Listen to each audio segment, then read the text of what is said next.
Genesis 32 tells the story of one of the most remarkable episodes in the life of Jacob, a patriarch who underwent a profound transformation after a direct encounter with God.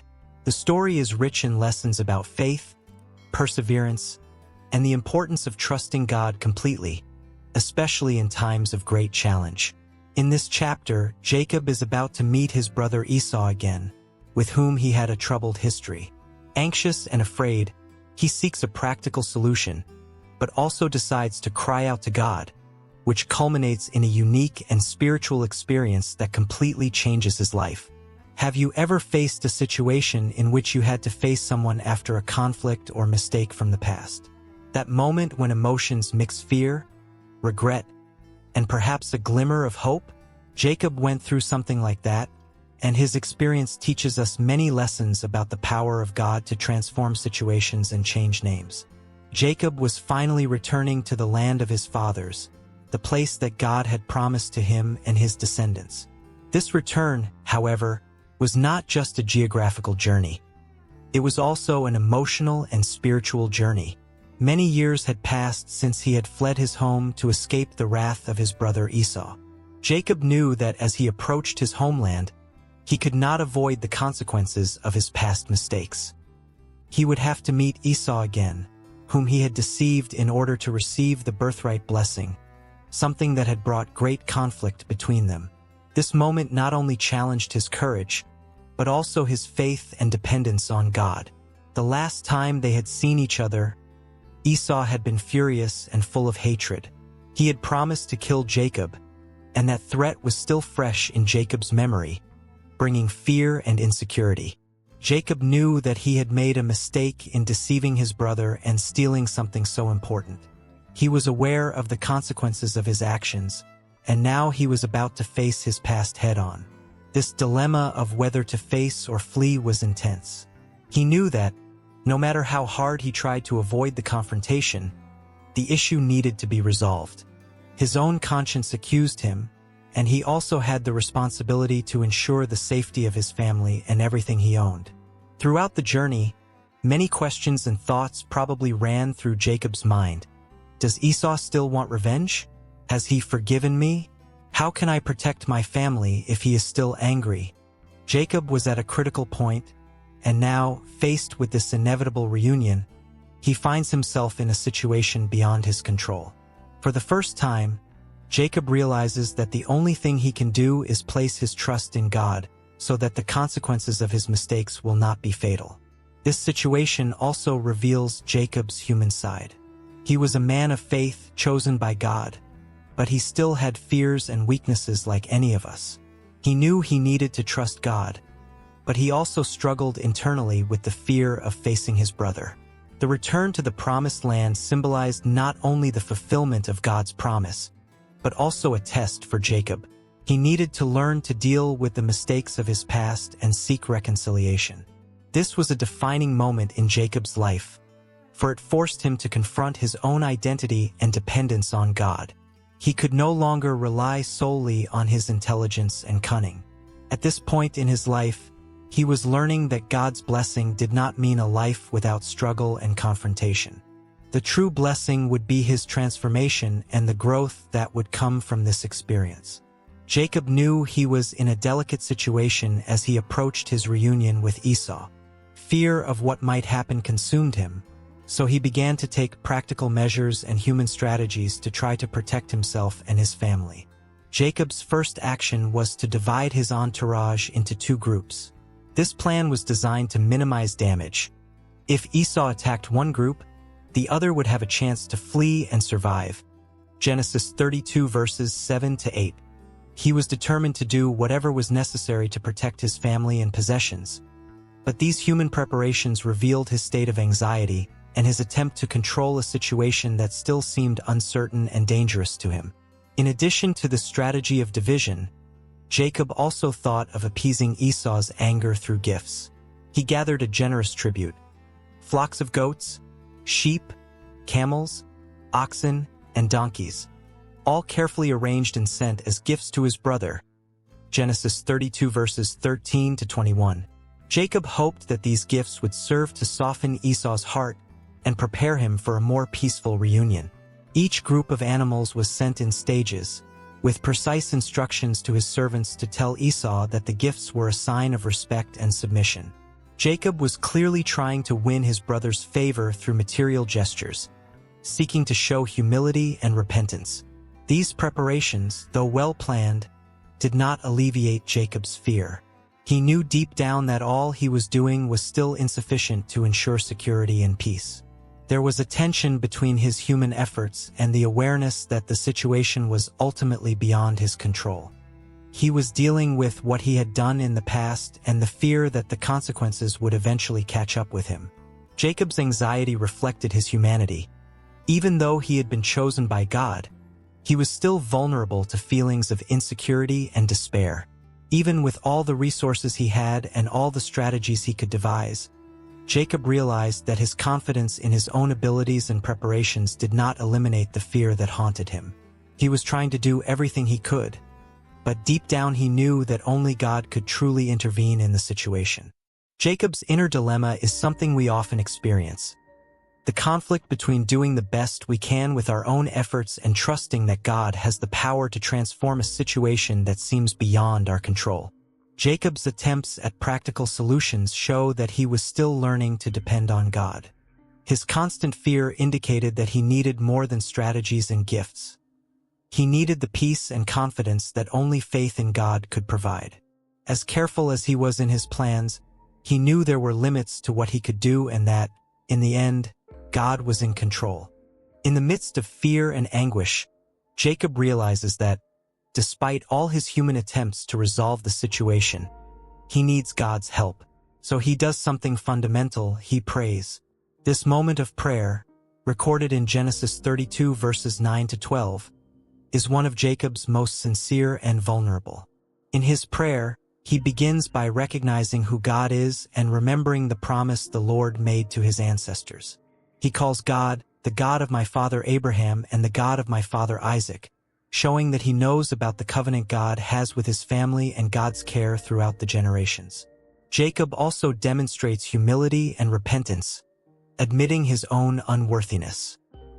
He recognizes that he is not worthy of all the blessings and protection God has given him up to that moment. I am not worthy of all the goodness and faithfulness you have shown your servant. This recognition indicates that Jacob was in a process of internal transformation, abandoning self-sufficiency and admitting that he depended on God's mercy. At the same time, Jacob pleads for God's promise of protection, saying, "You said, I will surely prosper you, and I will multiply your descendants as the sands of the seashore." He was not simply asking for a quick or easy way out of his problem, but he was seeking security in what God had already promised. Jacob knew that God was faithful and that the promises of protection and multiplication were not just empty words. This prayer reveals that, deep down, Jacob knew that, despite his efforts, it was God who had control over his reunion with Esau and the future of his descendants. He was ultimately dependent on divine intervention. That night, after sending his family and possessions across the Jabbok River, Jacob was alone. He was at the height of his anxiety and fear, facing the consequences of his past actions. It was in this moment of solitude that something extraordinary happened. A mysterious man appeared and began to wrestle with him. This man, as revealed in Genesis 32 verses 24 to 30, was actually God the Son in human form, or an angel of God. What followed was a struggle that lasted until dawn, a confrontation that would forever mark Jacob's life. This struggle was not just a physical clash. It represented an intense inner battle. Jacob was not only facing a mysterious opponent, but also his own fears and anxieties. It was as if, in this struggle, Jacob was confronting all his past mistakes, lies, and deceit. He was being challenged to confront who he was and to question his own identity. As the fight progressed, Jacob realized that the man he was fighting was more than he seemed. This confrontation was symbolic of the battle he was fighting with himself, the struggle to surrender himself completely to God, to give up his self-sufficiency and trust fully in divine power.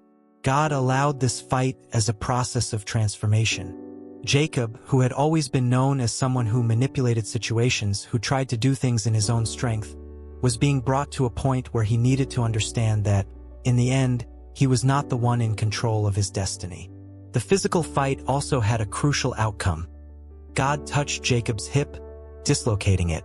This touch was enough to physically incapacitate Jacob, making it clear that he could not win the fight on his own strength.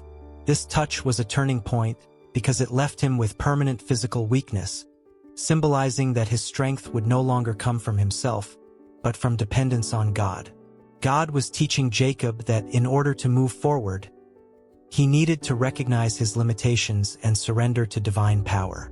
After the touch on his hip, Jacob changes his stance in the fight. Instead of fighting to win, he clings to God and asks for a blessing. This action shows that Jacob finally understands that true victory will not come from his own skill or physical strength, but from God's blessing and favor. He recognizes his need for a transformation, something that only God can provide. Jacob's request for a blessing indicates his desire for a new identity, a new way of living, now no longer based on deception and fear, but on faith and trust. God then asks Jacob his name, and when he answers, God renames him Israel, which means one who wrestles with God or Prince of God. This new name marks a change in identity. Jacob, the deceiver, now becomes Israel, one who wrestles with God and emerges transformed. This new name symbolizes a new phase in which he would no longer live by trickery, but with the confidence that God was his guide and protector. By morning, Jacob was changed, not only physically but spiritually. He left that place with a new name, a new understanding of himself, and a permanent mark on his body that would forever remind him of his dependence on God. The wrestling match symbolized a turning point in his life where he finally abandoned his self-sufficiency and embraced his dependence on divine power. Jacob named the place Peniel, saying, "I have seen God face to face, and my life has been spared." Genesis 32 verse 30. He understood that this encounter was not a mere confrontation, but a life-changing experience in which God shaped him for the purpose he had for his life. This experience prepared him to face Esau with humility and faith, knowing that no matter what came, God was with him. After his life-changing experience at Peniel, where he wrestled with God and received a new name and identity, Jacob finds himself prepared for one of the most feared moments of his life, his reunion with Esau. In his last memory, Esau was furious with him for having taken the birthright blessing through deception, and Jacob had fled for his life. Now, years later, he returns, but no longer as the Jacob he once was. He is different, more humble, aware of his need for God, and dependent on his guidance. As Jacob approaches, he sees Esau in the distance, coming toward him with 400 men. This only increases Jacob's tension and fear. He prepares for possible hostility and humbly positions his family and steps forward, bowing 7 times to the ground as he walks toward his brother, a gesture of profound submission and respect. Jacob was willing to show Esau that he came in peace, demanding nothing but humbly offering himself. Surprisingly, what follows is not the hostile scene he feared. Esau, upon seeing his brother, runs to meet him, embraces him, and kisses him, and they both weep. Genesis 33 verse 4. This moment is an act of pure reconciliation, far beyond anything Jacob could have imagined. Esau, who had previously been determined to take revenge, now demonstrates a transformed heart, welcoming Jacob with love. Their emotional reunion shows that God had already worked in Esau's heart, removing the bitterness and replacing it with a willingness to forgive. This reconciliation was only possible through divine intervention. Jacob did what he could.